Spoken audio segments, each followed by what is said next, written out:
If it was all about job security or making money, we would have kept climbing those fucking corporate ladders.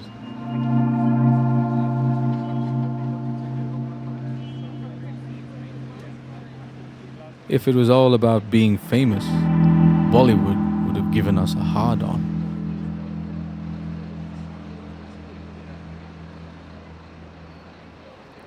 If it was all about how many people came to watch us play, T20 cricket would have been a safer bet.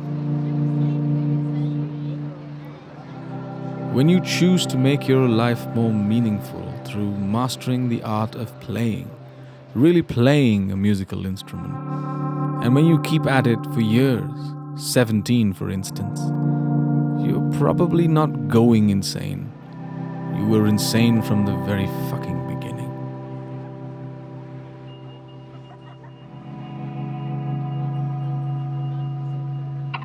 Despite what you might think, living on this edge is incredibly rewarding. Sure, we're not building super advanced silicon chips or saving lives with medical marvels, but just being able to build our lives around something we love makes us feel quite privileged.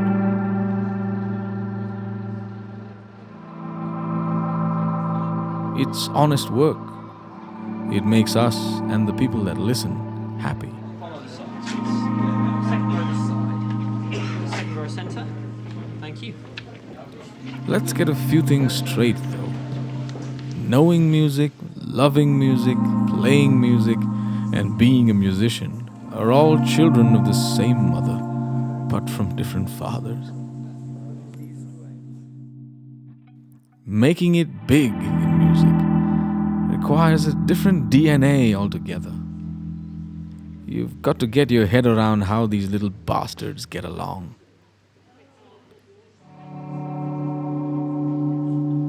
At this point, if you're thinking, fuck this arty crap, or this is another one of those loser musicians cribbing about how hard it is, switch off, tune out, go back to browsing YouTube, whatever. You're not gonna get any of this. And more importantly, we don't give a fuck about you. Hello, kids! Whoa, jeez. Feels like Wembley Stadium tonight.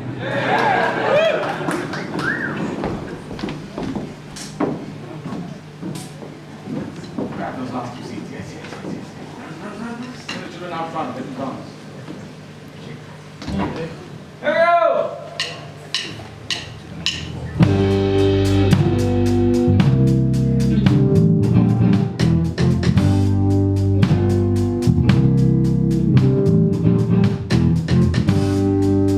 What you get? The brown people from India make rock music.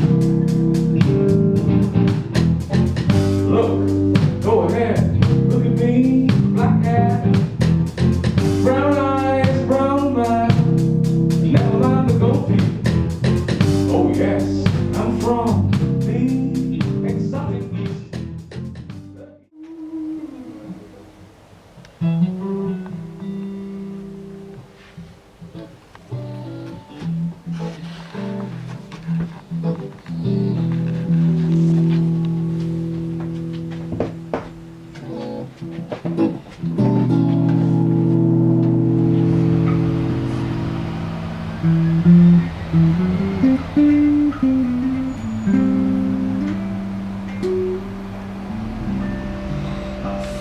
Fingers on wood and strings.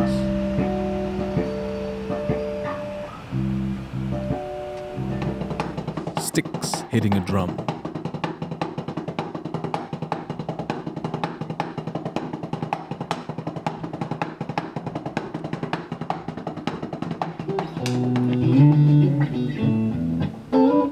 At some essential level, stripped of all the trappings of number one hits and stardom, that's all it is.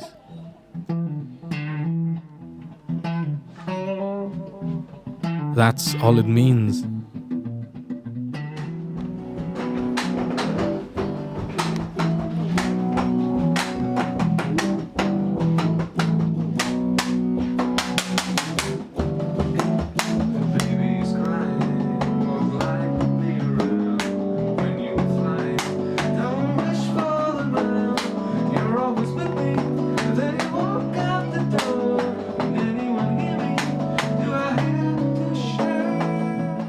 And if you find meaning in your life doing these simple things, don't be surprised if you're dismissed as crazy.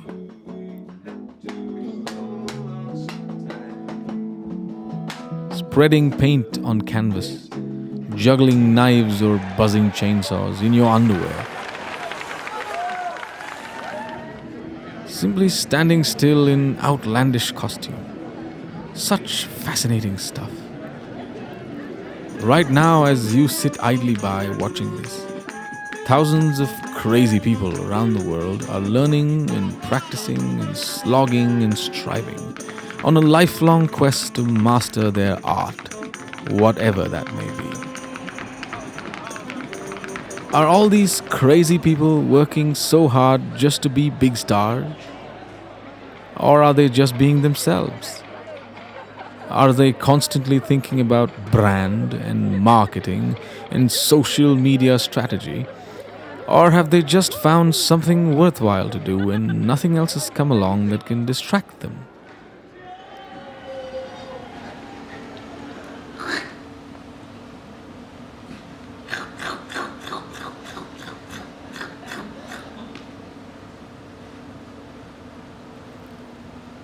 Since we're asking so many questions, here are a few more.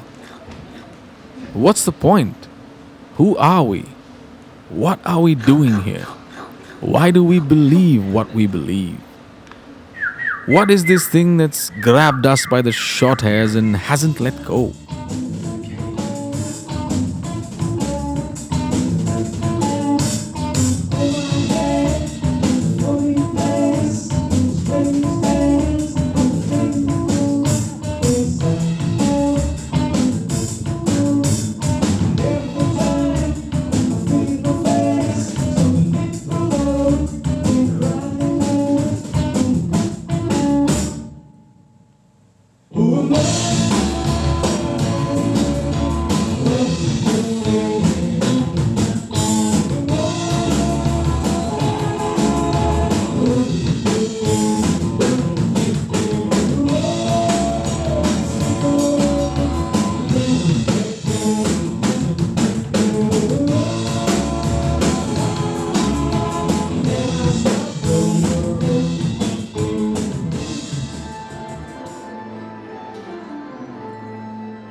We're caught, hypnotized, captivated, completely consumed by this crazy, crazy thing that takes so much time, so much effort, so much fucking sweat and tears.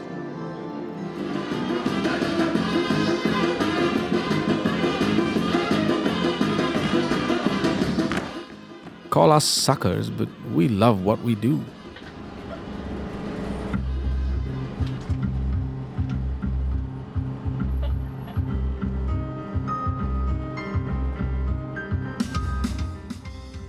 And if we look back at our lives, everything we've done, all the shit day jobs, all the compromises, it was all so we could just do this thing we love.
marquee venue. Please, do stand back from the platform.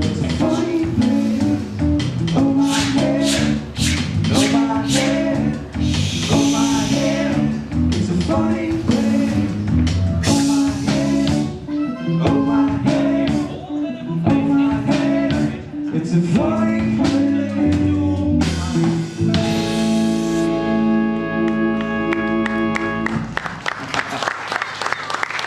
As the late, great Douglas Adams put it, if you want to fly, you've got to throw yourself at the ground and miss.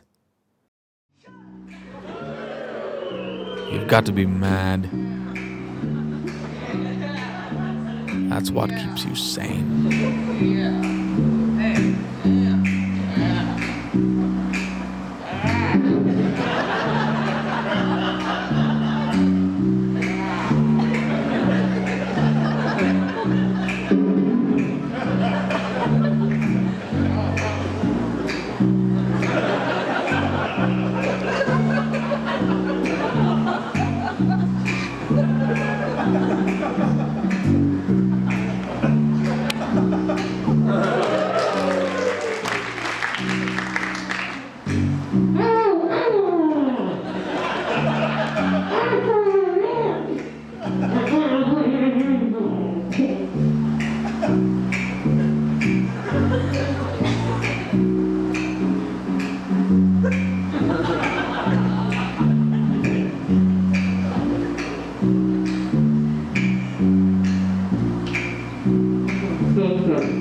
At some level, we are all the kind of fools that only use numbers to measure things. It's all about how many YouTube views and how many likes on Facebook, even though we all know those things can be bought and sold and tweaked and twisted and false.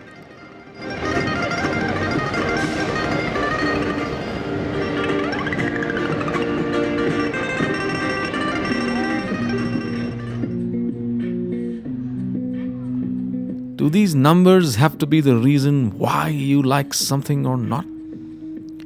Do you need validation from the mob to make up your mind on what art brings you joy or what music uplifts you?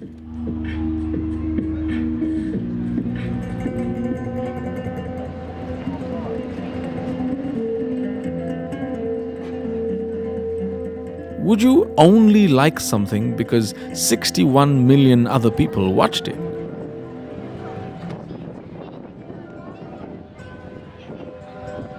Will anything stand out and make you like it because you get it?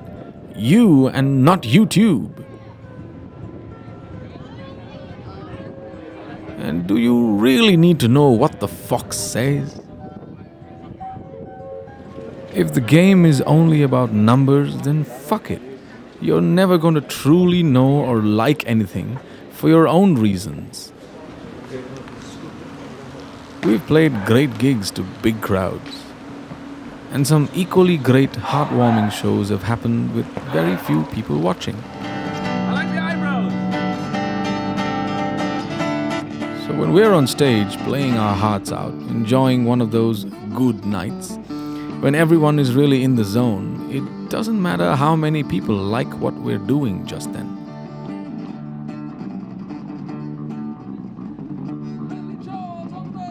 The only thing on our minds is finding the right way to the next note.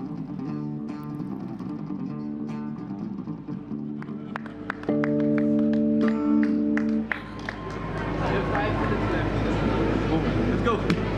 Let's back up. Big is nice. Yes, we are. Big is fun. Very well qualified. They also bloody well rock. Are we ready to go? Yes. Let's hear Bangalore rock. Yes. Let's go.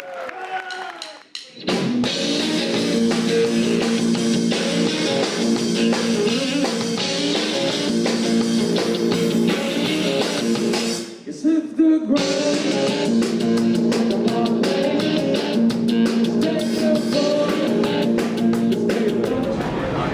How was the band? They were awful, dreadful. Honestly. Hey, good money. They were so bad I had to get all 3 signatures and the triple CD. When our 5th album, 3 Wheels, 9 Lives, was #1 seller nationwide for 7 weeks, that sounded big. It was real big when we made the cover of Rolling Stone magazine. Oh yes, where's the Rolling Stone poster? Yes, look at this. Look, this is a copy of this month's Rolling Stone India. They're on the front cover. Look at that. Look, take a picture of it.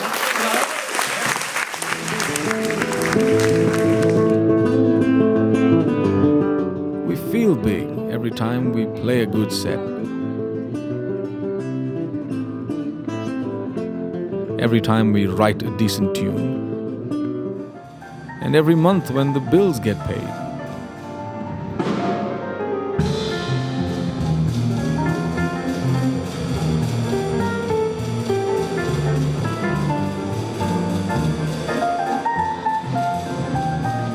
Making stuff look big, however, is an entirely different and extremely fascinating art. Especially when you notice that a lot of the stuff that looks big is shockingly mediocre.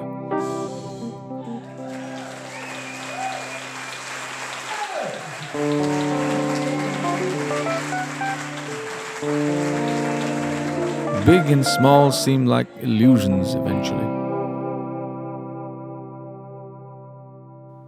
One man's Miley is another man's thermal and a quarter.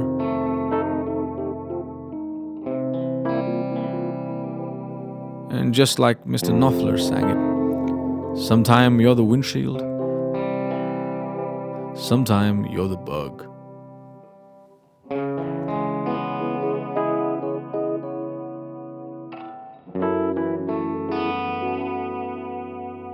They said it was lonely at the top.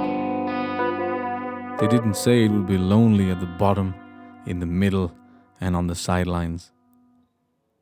We leave our amazing, supportive families behind for months on end.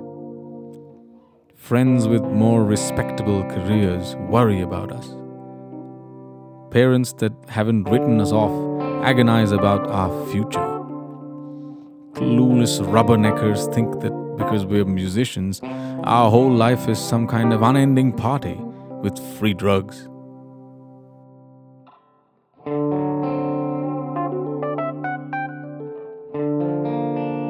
We're working fuckers. Harder and longer than many of you.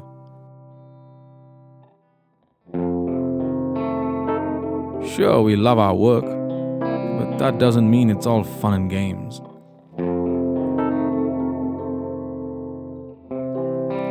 In the weird, wonderful, wired world of the here and now, there's space for everything, but not for everything that's good to make it big. There will always be some amazingly good stuff that seems to have no takers. And it's easy to get bitter and frustrated about the industry or the scene and how it works or doesn't.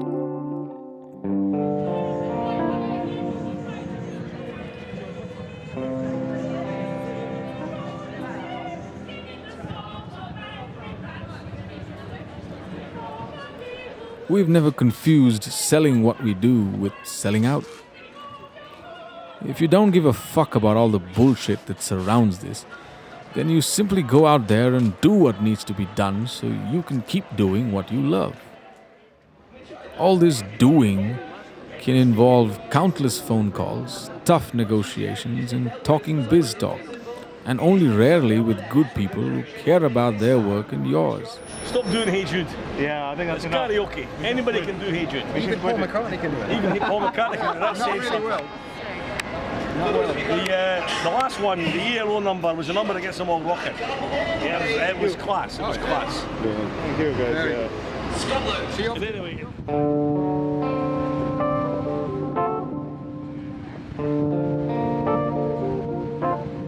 There are a whole lot of sharks out there, event managers, booking agents, sponsors, middlemen, and more, all eager to use, frustrate, manipulate, and exploit you and your art.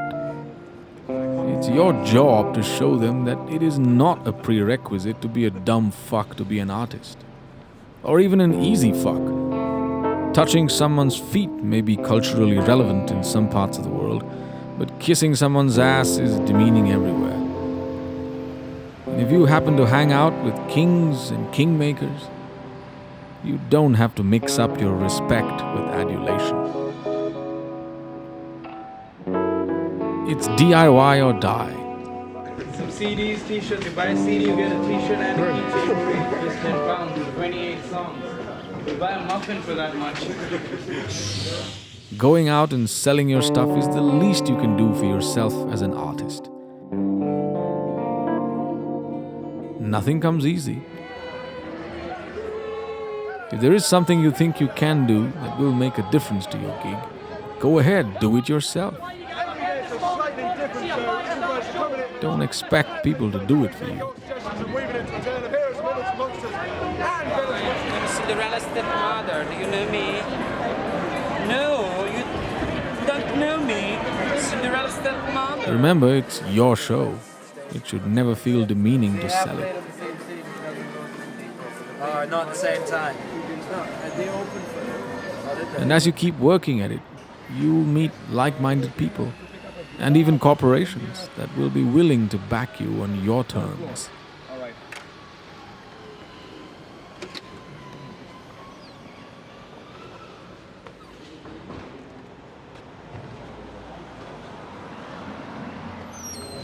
My name is Bruce. I'm going to pick up. Hello, man.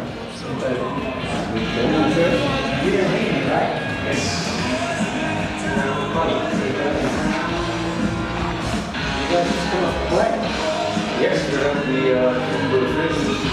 for a All the slogging doesn't mean success. You'll still play to rooms, empty or full, that don't care about you. Only your love for your work will pull you through. Don't fucking capitulate and pull out the Hotel California setlist. If you're intense enough and good enough, you'll get through to some of them. Guaranteed.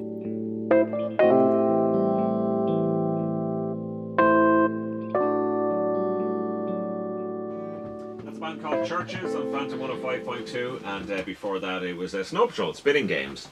Joe and Keith here celebrating Clash Wednesday. Clash Wednesday. We're joined in studio by one of the biggest rock and roll bands in the world, Leslie, Rajeev, and Bruce Lee. Thermal and a Quarter, everybody. They're here. All the way from Bangalore. India, yeah. You're very, very welcome. Thank you. We're going to find out everything there is to know about Thermal and a Quarter, but you were afraid to ask in a minute or two. But right now, we're very honoured to have London Calling given the Thermal and a Quarter treatment. Absolutely. Take it away, lads. Here we go.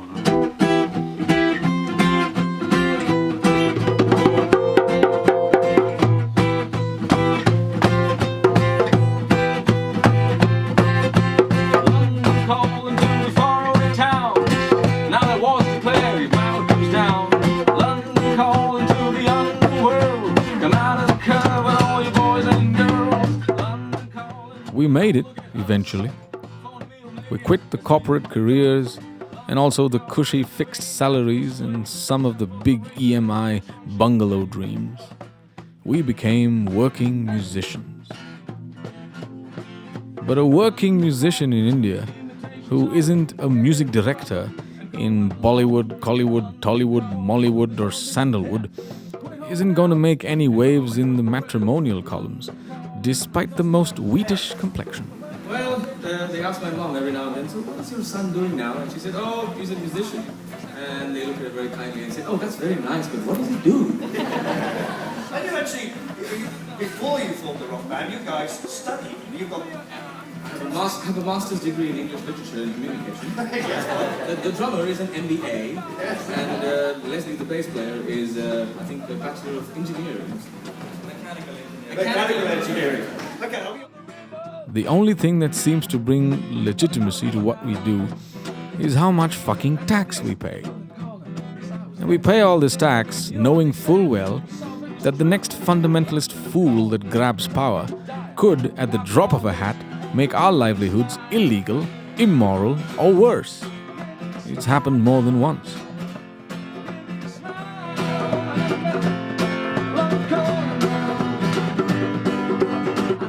So much alike.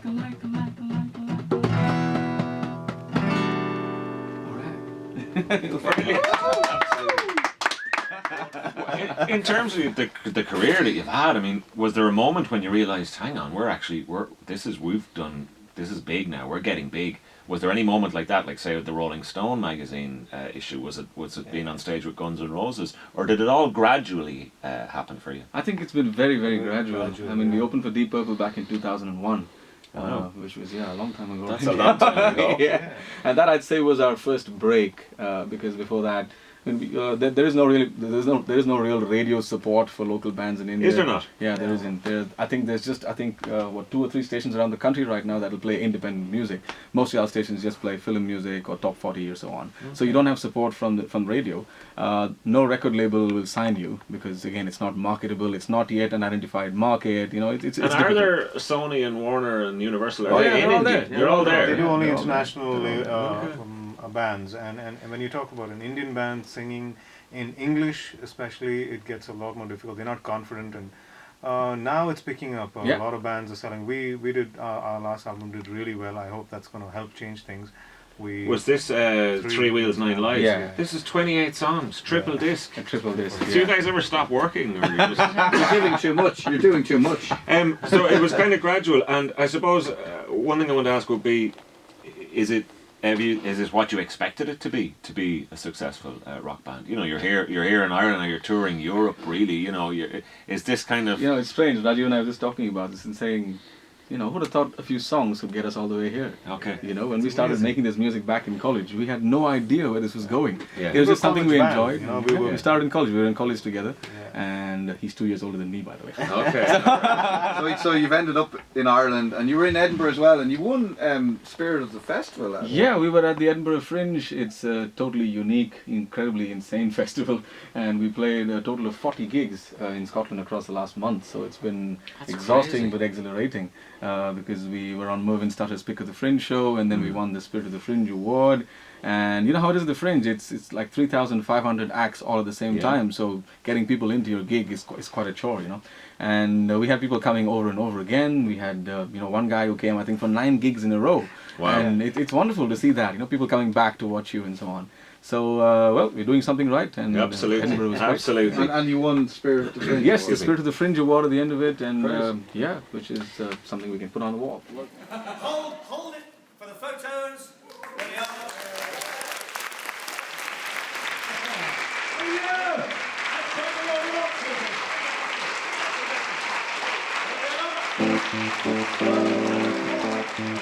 Here in South India, being who we are and doing the stuff we do, we also feel like the true bastards of the world. We belong everywhere and nowhere. We're often accused of aping the West, and our rudimentary Hindi skills make that situation even worse. The first time we met A.R. Rahman, he thought we were from California. Europeans and Americans can't really place us, but they assume we're either techies or terrorists. The Scots couldn't believe we were Indian. They called us imposters. We're like colorblind chameleons, alternately blending in and sticking out. Able to relate to a taxi driver in Glasgow, a big-time producer in New York, an industrial tycoon in Faridabad, and a Satvik librarian in Tamil Nadu. Everywhere and nowhere, everyone and no one. It's actually quite a trip. Of the bastards, by the bastards, for the bastards.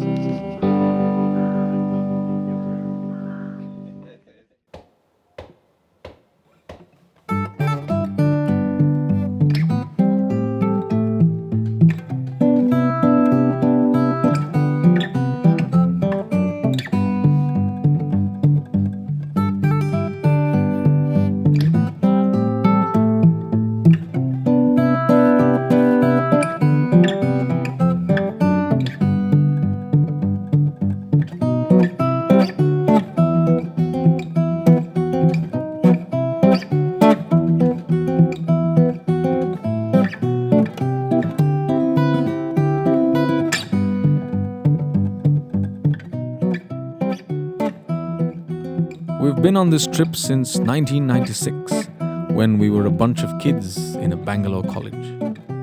We've been up and down and all around the great carousel of showbiz. We've been paid really big bucks for fuck-all corporate gigs and peanuts for awesome pub gigs. Oh, hi David. I think Dino from DM. Yes. Yeah, for we're performing here. Yeah, so we need drums. Yeah, you need to call themselves. They have played for people including Guns N' Roses, Deep Purple, and Jethro Tull. Oh, come on, Jethro Tull. Okay, and what they are actually called is Thermal and a Quarter, and the show is called Bangalore Rock. When we opened for Deep Purple back in 2001, the event guys told us quite firmly, "Nobody knows who the fuck you guys are, so play covers, but don't play any Deep Purple covers." We've been told it was impossible to make a decent living playing the music we do in India. We've been praised as pathbreakers and derided as dinosaurs. We won national industry awards, presented at glittering Bollywood soirees with some appallingly bad lip-synced performances on display. We've also won heartfelt, meaningful prizes instituted by well-meaning organizations that disappeared from this world and this space soon after. National Public Radio in the USA described us as being on the vanguard of the Indian rock scene, while distinguished local rock historians occasionally ignore our existence completely. The more we travel and meet working musicians and artists around the world, the more it becomes clear that all this stuff is just the shit that marks time spent working and doing what you love. If you really care about what you do, then it doesn't matter if this shit happened or not. You're still going to be tripping out and working.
Was it Jim Croce that said, "If you dig it, do it. If you really dig it, do it twice"?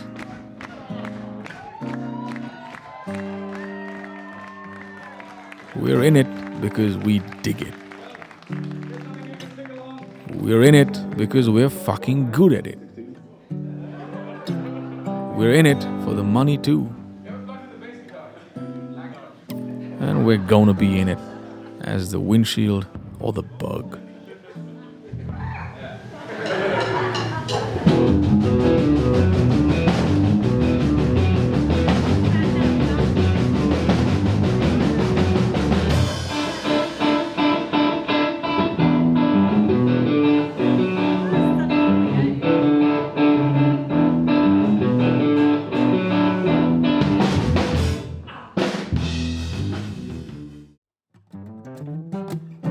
Hey, hey, hey, here we are,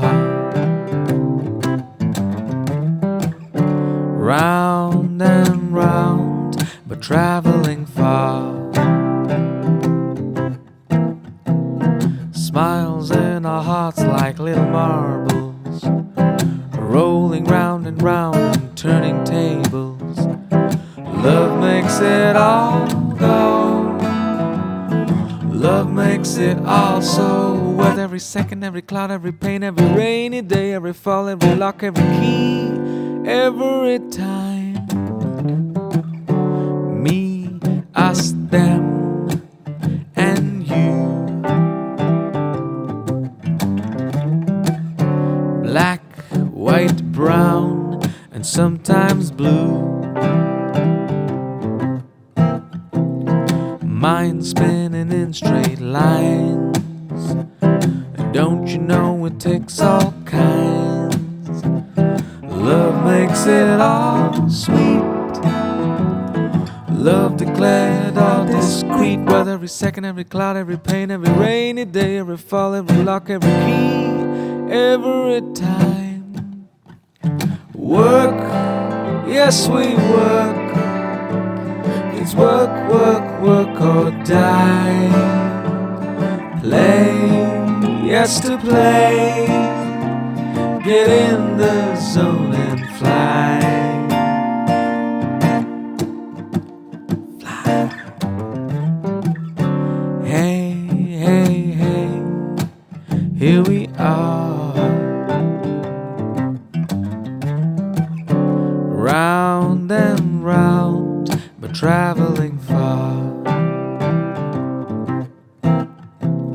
Smiles in our hearts like little marbles, rolling round and round and turning tables. Love makes it all go. Love makes it all so worth every second, every cloud, every pain, every rainy day, every fall, every lock, every key, every time.